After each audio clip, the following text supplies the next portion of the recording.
Let's get cracking! Welcome back, everybody, here to the D2CL semi-finals, a single elimination bracket. That's the way the D2CL goes. There's a full best of 5 because of that, with Alliance going up against Fnatic. And for those people out there that were betting their rares over a Dota Lounge, they'll be sitting there going, I don't know if my rares are safe with Alliance, as Fnatic have managed to take a commanding 2-game lead after game number 1, which was very, very commanding with Wiz Tiny, and game number 2 with Excalibur's Meepo. Game number 3 is getting underway, and it looks like Excalibur's Tinker, which has been banned out, will now feature. Luckily, too, I'm also featuring a wonderful co-caster here on our live stream tonight. He is our man from France. It is Bucking Mad. Welcome to the broadcast. Hey, thanks a lot. I'm really looking forward to that game. Like, the 2 games we had before were incredible. Like, when it came to the strategies, the plays from Excalibur, especially in that game too. I can't wait to see what's gonna happen, especially when I see the first pick. Yeah. When you look at the lineup and you look at Alliance, like the last 2 games, in the first 2, they ban out the Tinker. They refuse to let this hero come through. Yeah. S4 would not have let this thing through without some kind of purpose. Like, I know you ban out the Wisp and the Doombringer, but at the same time, like, you know you're going to get one of these core heroes. They had to be prepared for this, to play up against these heroes. I wonder what they got. Yeah, and you know what? When a team is, how to say, when a team loses the psychological battle, I'm not saying Alliance can come back, or they're one of the best teams in the world. So obviously it doesn't matter. They can still go and win 3 games in a row and in a pretty convincing fashion right now and take the series. That's not what I'm saying. What I'm saying is that now they will really overthink the draft. That's for sure, because they are questioning the draft. Obviously they're not questioning themselves. They played well. They are a great team, as minimum as good as Fnatic. So they now are questioning the draft, and I was like, how do they deal with that guy? Because they needed to ban the Wisp, they needed to ban the Tinker, and they needed to ban the Meepo. They have 2 bans, right? So, and I'm pretty sure they was really afraid. They were really afraid of that Meepo regarding what he did to them last game. So the best way to do that is to actually give away the Tinker and make sure they don't pick Meepo. And now they got first pick Tinker for Fnatic, for Excalibur, and we're gonna see what happens. I actually know where this is heading. Fnatic plays a Beastmaster support. I don't know if they did it in official yet. It's a Beastmaster support supporting the Tinker.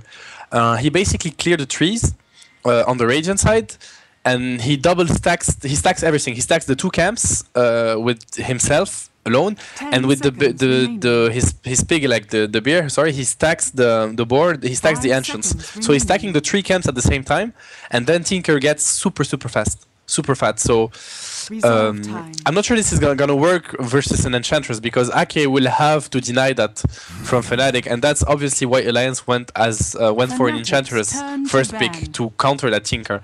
This is an all-in for Alliance, because either you shut down the Tinker really hard early on and you win the game, or Enchantress is completely useless versus Tinker later on in the game. She's not mobile, she can't stun him, then you play 4 versus 5. So we'll see. It's all gonna come down to the 10 first minutes for Alliance, but it was the case in the 3 lineups they played so far, so I'm not surprised. Well, man, I'm glad Yeah, you. that was a lot to say. I'm Yeah. glad you took that. I'm glad you took that.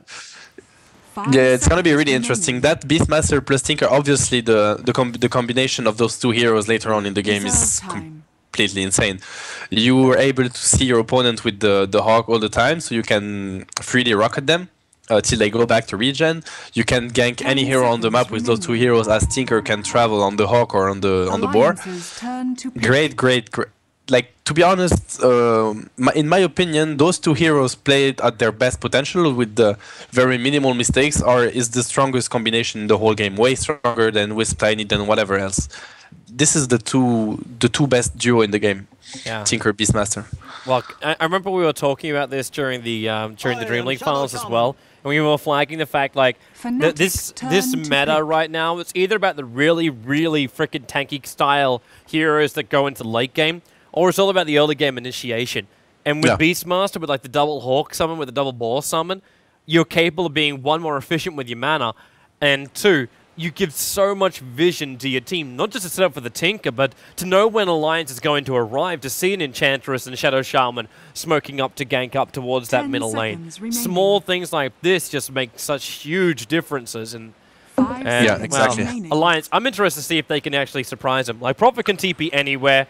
Beastmaster can't scout for that one, but that's when Raw comes into play. So even in the later portion of the game with BKB heroes coming up from Alliance, they need some better lockdown control. I'm almost thinking this is one of these games where I don't know if you can farm it or not in time as in to find up against the Tinker, or if this is going to be one of those chrono games.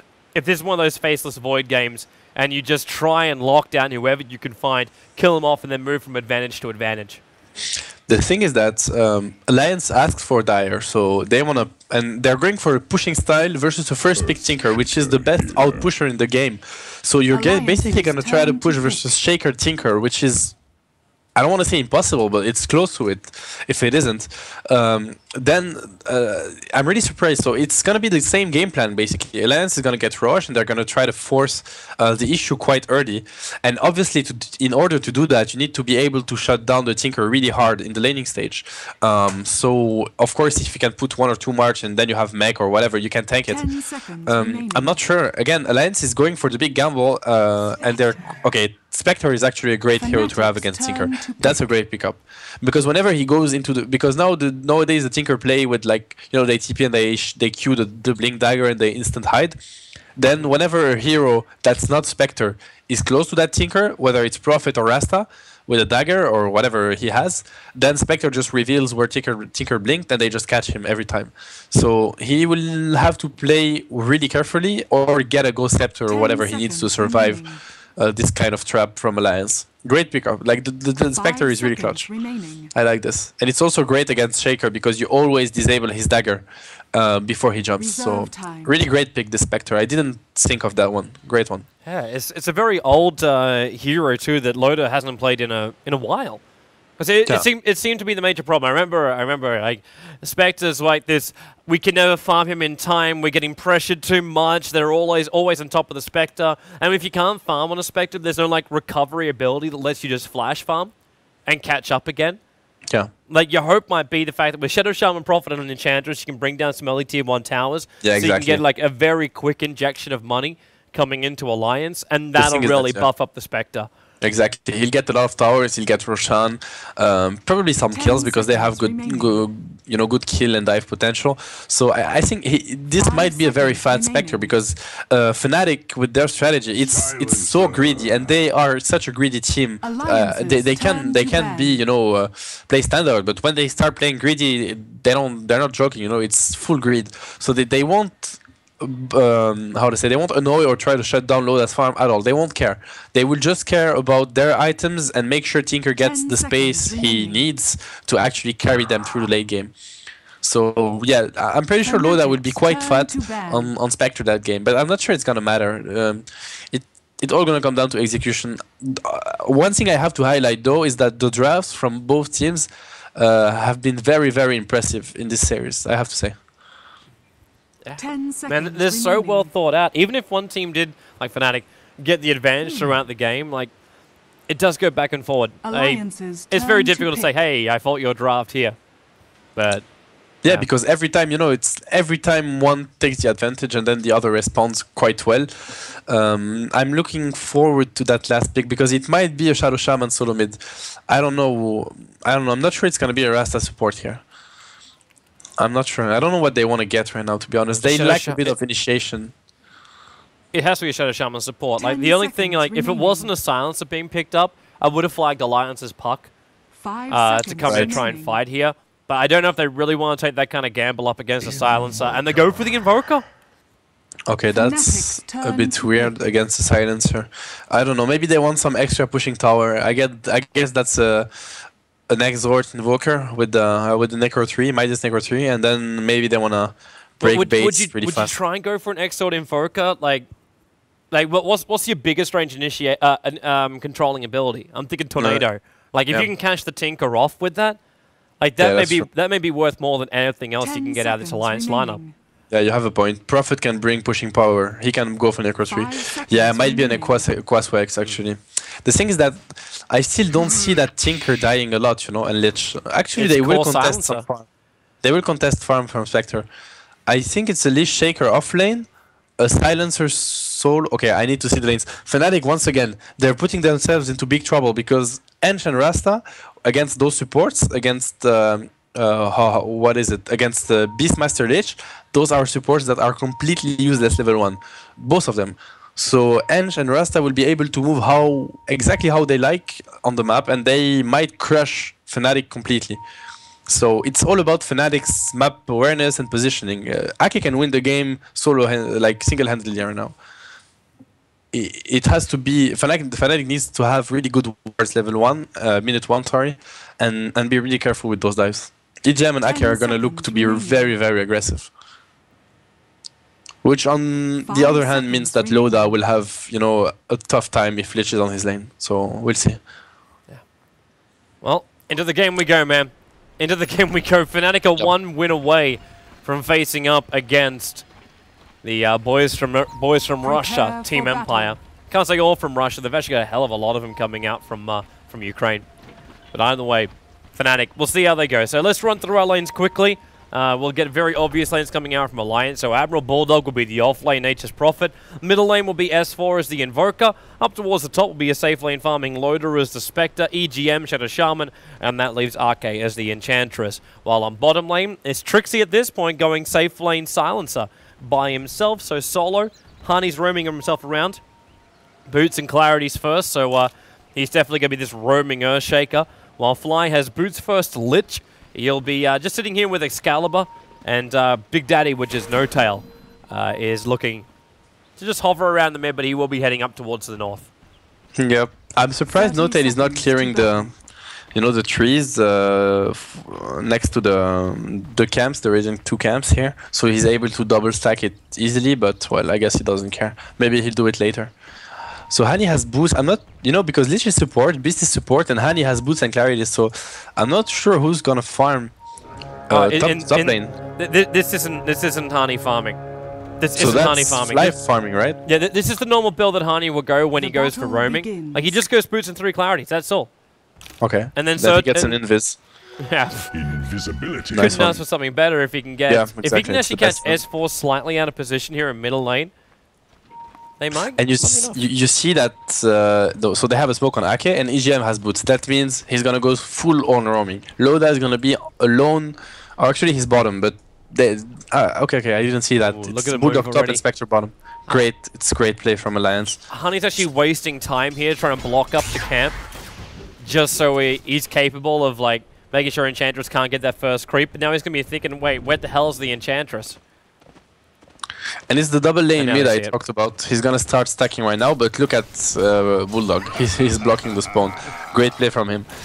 This strat from Fnatic is not gonna work, I'm afraid, because Alliance is aware of what's going on. Trixie is not gonna get anything bottom, and all the camps are gonna be blocked by Bulldog or Ake. Look at Ake. They blocked everything. Oh, actually, no, he was stacking. Okay, my bad. So Notail got 1 double stack off, but Ake got the tornado. Alright. And now, oh, actually, they're going on Ake. They have boots on Hani. He's body blocking Ake. He's gonna die. Yep, it's just gonna. There's no way he can get out of here anyway because of the fissure. So first blood goes the way of Hani, which means either that Blink Dagger or the Arcane Boots are gonna be rushed up. I don't know, man. Fnatic, they play like it's so unconventional, right? They got Doom support, Meepo. Now they get Beastmaster support, Shaker roaming, you know, and it's still working. That means. It says a lot about the skill and the game of the understanding of that team, and I say that because there was a point where they were criticized on that, like they were skilled but you know kind of new and stuff. But now they're one of the best teams to adapt and to pull out great strategies. I'm really impressed. It really is a wonderful team. I love just the fact that Lich offlane is back again. You remember when Lich first got changed, and I think it was like just his bounce number was increased? And that was enough for people to go, oh, we've got to pick this hero. We've got to run this guy in the offlane. And he became like this new thing and then forced into like the pushing kind of meta. So then people are like, oh, well, Lich can't defend the tower, so let's just drag him back.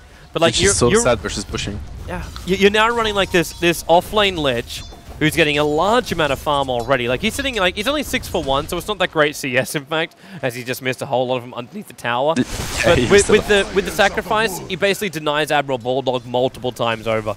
And now Bulldog's actually been really smart. He pulls the Dark Creep Wave over, and then holds the Radiant Creep Wave in position with just his Treants.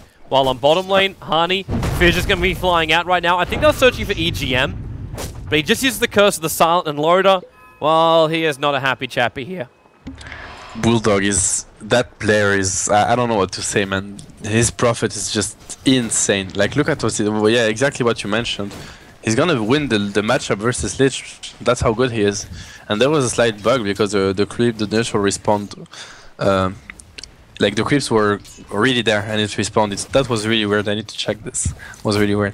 It respawned, although the camp was blocked by the creeps. I don't know what happened. Was the camp blocked by the creeps? Because he killed the creep at the last moment, and I don't think there was any creep that was basically inside that box.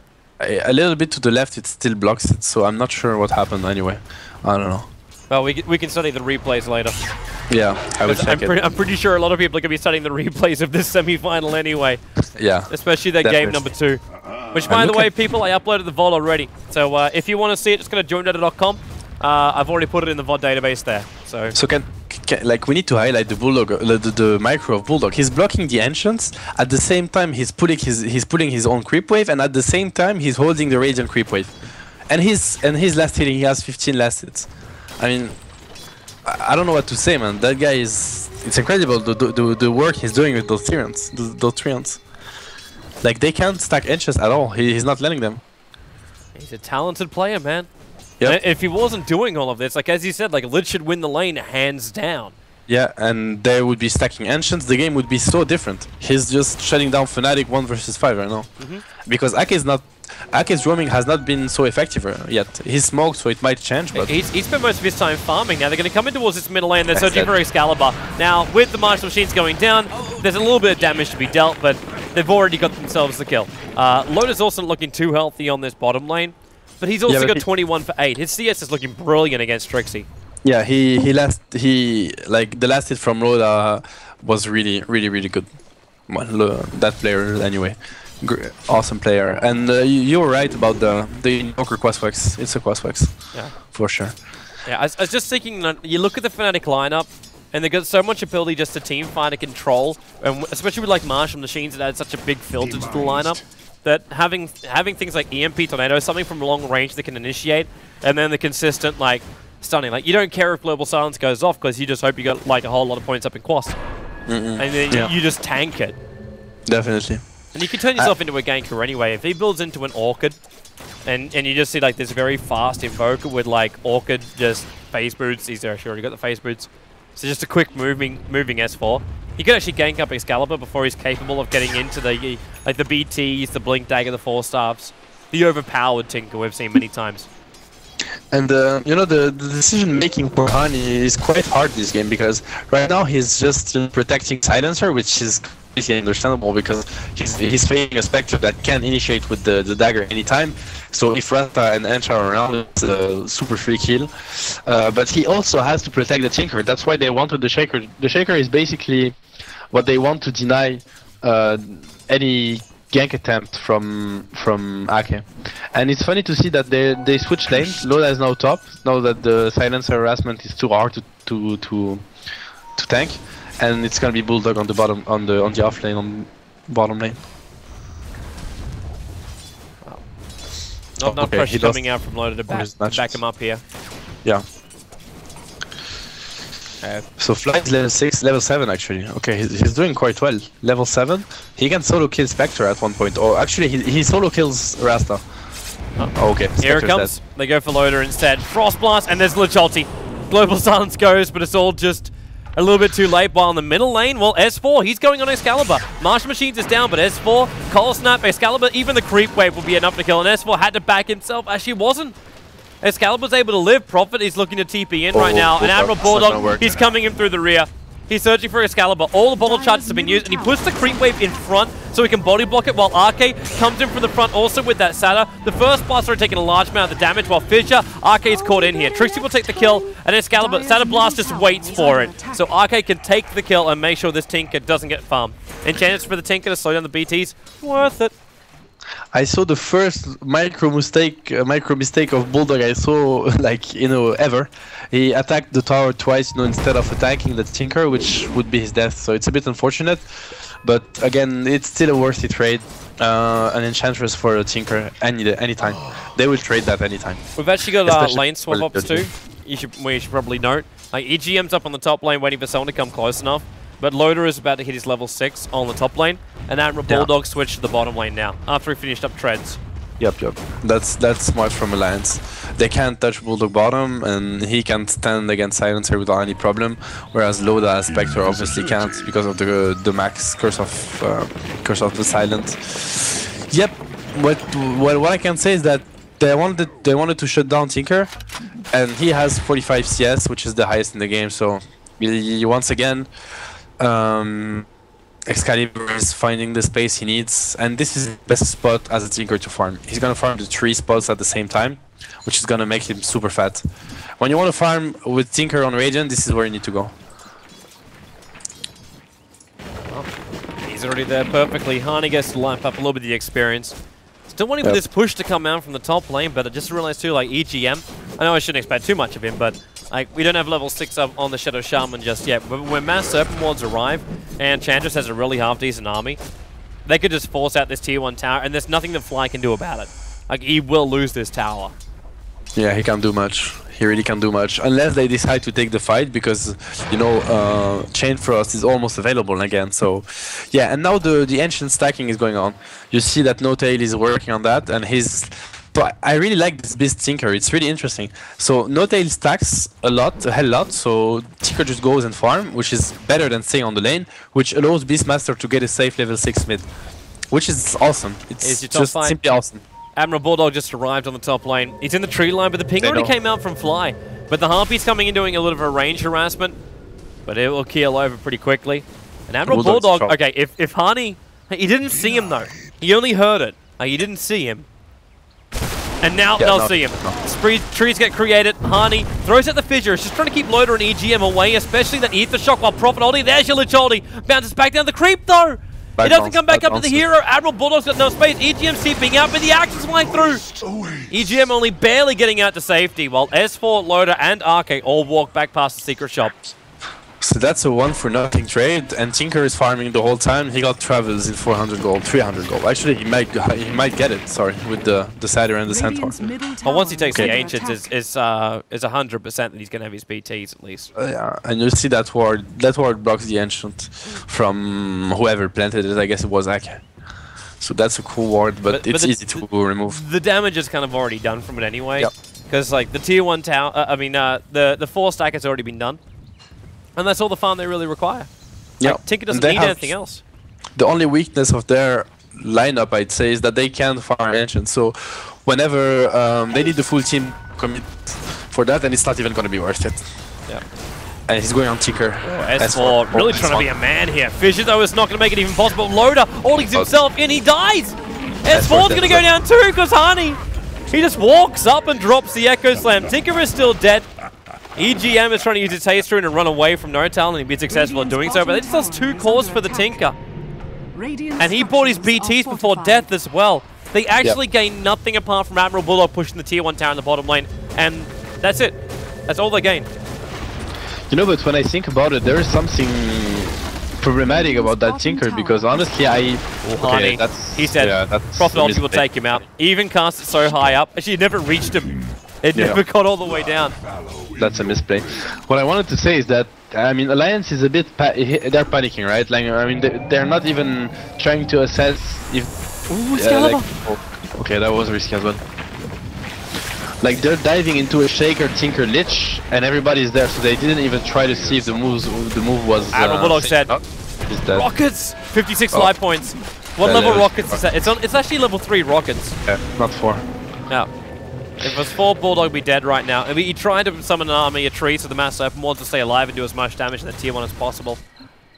How do you stop that Tinker from getting travels? Because when he gets them, it's gonna be really hard for you to try to fight him. So I understand why they try so hard, but on the other hand, like going into a Lich Shaker under a tower is never a good idea, especially when you have the Hawk watching you.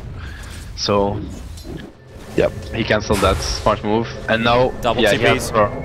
Oh, nice stun from Ak. Perfect timing. Just leaves the Centaur behind. They're gonna lose the Satyr, however. The Centaur does get back at the safety after throwing the stun out. So the timing from Aki was better than the Q, like the shift from Aki versus the machine basically, and Aki won. Nice one. Excalibur's doing his ancient farm now. Yep. This is way too easy for him. Like he's farming so fast once again, almost 100 CS. He had 100 CS minute 11 last game or something like this, and now he has it almost minutes 13. 2 different heroes. Easy game, easy life, man. Man, someone needs to find this guy a permanent position on a roster. Yeah. They really, really do. Radiant's top tower is under top tier 1 tower will go down right now. No denial possible. They're a little bit too far back.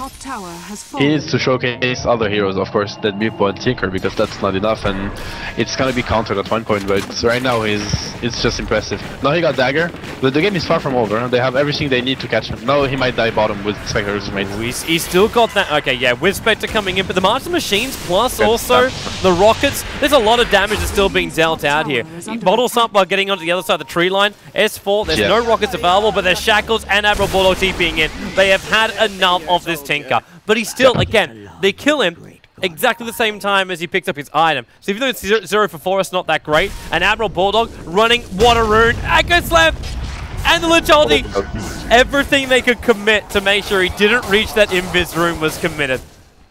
The bounces of that Lich ultimate, man. 10 bounces, so that's like, okay, that's almost 4k magical damage, level 11. That hero is also quite insane, to be honest. It's nice to see it back. Fly is doing great. He's level 11, 3-0. Same game as the first one. We have 2 level 11s on Fnatic's side, and we have maximum level on Alliance is 9. That's a big like XP difference that early. They have 2 ultis level 8, level 2. 5k XP difference in 14 minutes, man. That's tough. And now they're gonna go rush. So the trick with the Wrath Awards doesn't work anymore, and that's really good. I mean, it's been a while now, but worth mentioning. You gotta be quick about this though. If Tinker can get even remotely closer, like where's that Beastmaster Hawk? I guess it's off cooldown. Like he can just summon 15 mana and just send one across and have a look. But then again, what would make him flag to search for this? Like they want to kill off middle lane anyway. It might sound, I mean, it's kind of sad, but Fnatic doesn't give a damn. Again, they don't care. They're just gonna farm up the Tinker. They have Midas on Silencer. They have a great late game lineup. Honestly, of course, they don't have, you know, it's not the best lineup they have in late game. Last game was better for them, but right now they're not feeling pressure at all. Okay, sure, they have Aegis on Bulldog, whatever, man. One gang from, you know, Tinker plus X, and he's dead. Yeah. So I don't think they wanted to give it to him originally. That was meant for the Spectre, but he's just too far away. Now S4, he's walked into the Beastmaster. Raw, Frost Blast, Fissure, Axes. So much damage, so quick. That whole idea of like Quas Invoker can tank all of it up. He can't tank that. And now it starts, because if I was, I mean, I think Dota should get a gem as fast as possible. Woo, because Excalibur! You're crazy! He jumps right behind it. Laser, rockets, attack. They need something else that can reach him. Prophet Ulti will bounce through, trying to punish the diving deep. Blink Dagger into rocket. That looks like the Hawk was doing some work for him. And Ticket has got himself another kill. And they spotted Arke. Like, Trixie's coming in. Prophet's TPing in. Global Suns actually stopped the TP at the last moment. Awesome. And that's Arke dead. His sprites can't keep him alive. Or can they? Yeah, they will. Yeah, but the silence from Trixie was Admiral great. Bulldog's in here. EMP Tornado. Trixie's going to be around top of this. Admiral Bulldog, one last stack, but it just takes out the Aegis Immortal while the attack uphill. It will hit from Excalibur. Nice. Dagger already on Shaker, my god. And the mech, dead. awesome play, man. It's just trade-off left, right, and center. In this case, the trades are so much better for Fnatic. And yeah, that's what I mentioned early on in the game. Tinker got a Ghost Scepter. He's playing perfectly. It's exactly what you need to get against this kind of draft. When you play against Spectre Prophet, you need a Ghost, and then he's completely fine. You'll see he doesn't care now. Because whenever they go on him, he's just gonna rearm, Ghost, Dagger out. They can't even touch him. He's playing really well. But the whole Fnatic team, it's honestly, I'm really impressed. They're playing this to perfection. The Beastmaster plus Tinker, when you're EGM, what do you want to do? You can't even get close. Whenever you start showing, you eat a rocket in the face, and then the Hawk follows you, and Tinker TPs on it, and you die. You can't even go base, you know? You need someone to protect you, and it's so hard to play versus this Beastmaster Tinker. It's so hard. Yeah. I would ask the obvious question, where was this Fnatic during DreamHack? I don't know, man. Because we never saw, like, we saw a huge play coming out from Excalibur, but the coordination between all the players, it just wasn't really there. You know, this is draft they practiced a lot, because I've played versus them, like, they practiced this draft a lot, and it was really impressive. So I don't know where they were during DreamHack, because it's true, I didn't see them, but this is the Fnatic I expected at DreamHack, exactly this. Yeah. Dot strategies with Meepo, Tinker, and they're just rolling with them. It makes me look forward even more to ESL right now. Oh yeah. Like a lot more to ESL. Maybe we actually lose one of the Chinese teams during the quarterfinals. That would be a premiere, because it never happens. Usually only full Chinese plus one European surviving, but might be different this time around. Oh, it's one best of three, man. It's one best of three, and if they play like they played in the first two games here, it's gonna be one hell of a best of three. Yeah, that's for sure. Yeah, but back to this, Excalibur continues to farm up. He's getting really close to having that E-Blade at this rate. And now the Ancient Stack. Yep. All this without the Ancient Stack. You know, it doesn't even matter if you kill him, honestly. He farms so fast that it doesn't matter. Sure, you kill a Tinker, but doesn't care. He has Mystic Stuff, he wants to go for it, or Dagon. No. He's going Dagon. He has it already. 18 minutes, Ghost Scepter, Dagon, Dagger. Yeah, whatever, man. He has 160 CS. My god, it's... Look at him go top. So scary. Just like looks towards Loda, blinks into the sideboard mat hiding spot. But he's you can see him staring down Loda. He can't even stay there, Loda. He can't even farm. He found the dire creep wave that was pulled off to the side. He actually farmed up a double stack plus the extra kobolds from the side. Goes back, blink in, Echo Slam on Loda, Fissure and Roar. All committed to make sure an Excalibur blinks himself into a Martian Machines. That TP, I think it channeled for a grand total of maybe 0.25 seconds.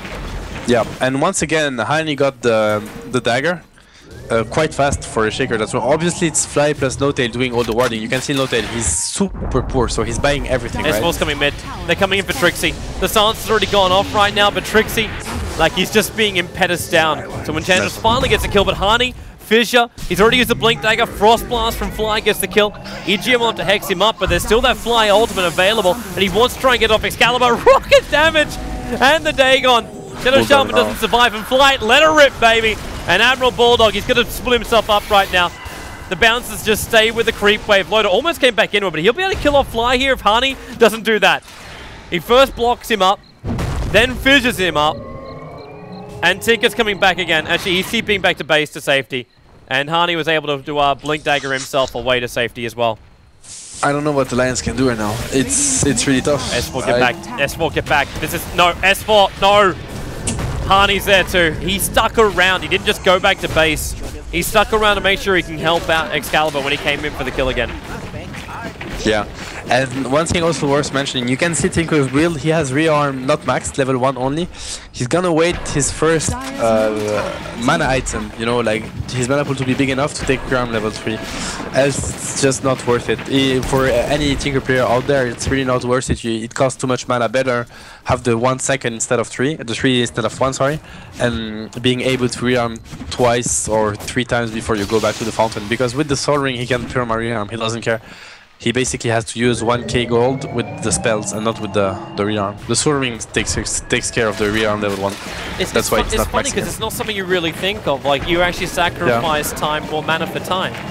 Yeah, but I do think it's the right Tinker build, and I would suggest that if I was in the team for sure, because right now you can see he's doing so much work. He never backs, he just uses all his mana, he doesn't care.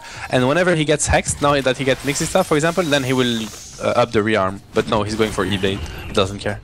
Man, this is Excalibur shotgun build. He did it perfectly at DreamHack. He's gonna try and do it now. Now nobody can show on the Lions side. No one can show. Yep. Hani is just watching him. The Hawk's coming over, but Enchantress just takes it back himself. Look at this. Yeah. Wait, what? Yeah, that was the Hawk from No-Tail, but he timed out. Oh, they found S4. The Raw's now going to go as well. Global Silence will slow this down. Just for the moment, and S4 is able to go invis. There's still a DD rune down there. They trigger off the dust. They did manage to connect on S4, but the Horn coming off here from Loda is just trying to split up the fight a little bit more. And he finds Hani in the tree lines, but Hani, Echo Slam, the Lich is going to bounce into him. That's all. 4 heroes down. I'm wondering right now if Alliance just, like, they know what happened in Sweden. They may even just consider. I can't say, like, when they've only lost one tier 1 tower, they would consider actually tapping out of this. And yep, there it is. They realized there is no way to come back. They lost 1 tower in total, but hope was taken by Fnatic. That was just a brilliant display from Fnatic. They've got to match up against Team Empire. The grand final of D2CL is theirs. This is one of the most impressive performances I've seen from a team and from obviously Excalibur in my whole career. I honestly I don't know what Lions could have done better or worse. So it just looks like Fnatic would have won anyway. The way they played, their strategy, the execution, it's just, look at him, he's level 18, 22 minutes in, and he got ganked 4 times. It's just completely insane. Nothing, Fnatic was really impressive. They deserved a 3-0, and it would have probably been 4 or 5-0 today. Probably gonna be different tomorrow, that's Dota, but impressive day for Fnatic and great performance. Looking forward to see what they can achieve next. Man, honestly, that was really solid. I can't wait for it. For those out there that want to see them in the grand final, it's coming up on Wednesday at 18 CEST. The third place for D2CL is played at 16 CEST on the Monday. And of course, if you haven't done so yet, for all the Join Dota stuff, you can follow our live streams. We'll be doing the coverage for CDEC. Capitalist was casting a great game tonight. Tomorrow, we're back at 13 CEST. I know Mad's also available, but I've also had Cinderin come up there, so I've got too many choices for co-casters. So yeah, those games actually begin at 10 CEST tomorrow with just a best of 1. But then the winners bracket the winners bracket final begins at 13 CEST. So please tune in. It's over on our Join Dota Red Live stream because you can find all the details for that over at joindota.com. And of course, if you haven't done so, sign up for the Gigabyte Challenge. It starts tomorrow. Actually, I think it actually started tonight. So you might have actually missed your window of opportunity for that one. But hey, Gigabyte Challenge, it's going to be some great. We've got Navi NA, we've got Mouse Sports, we've got virtus.pro signed up for that one. So we'll be doing that one also over on Join Dota Red on Saturday and Sunday night. So great Dota coming your way. VODs for all the games are on our Dailymotion channel, dailymotion.com/joindota. But of course, if you want the easiest place to find it, head yourself over to joindota.com. The first 2 games, the second game is still processing. The first game has been processed, but they're both available in the VOD database over on joindota.com, and the third match will be appearing there very, very soon. And of course, youtube.com/joindota and Joindota Plus, our new channel. We have all the interviews from DreamHack over on Joindota Plus. And last but not least, as always, my co-caster, please do follow him. It is Bucking Mad. I say that really, it's 7CKNG Mad Dota. I keep putting the I in that whenever I type it as well. A lot of people do. I understand, but there's no I. Yeah, yeah, and like really, guys, I don't know why. I think we've got to the point where everyone's happy to call you fucking mad. Yeah, but it just seems like, I don't know, man. I stick to the classic. Yeah, you're used to the Bucking Mad. It's fine. Like I like it as well. That's good, man. Lovely. All right, people. Thanks for watching. Follow my co-caster. I'm sure Mad will appear on new stuff in the future. So yeah, definitely follow him over on Twitter as well as Facebook, and follow what he does. Yeah. Sure. All right. Thanks a lot. It was really great. The great series and great co-casting with you. Thanks a lot, man. Thanks for watching, everyone. We'll see you next time.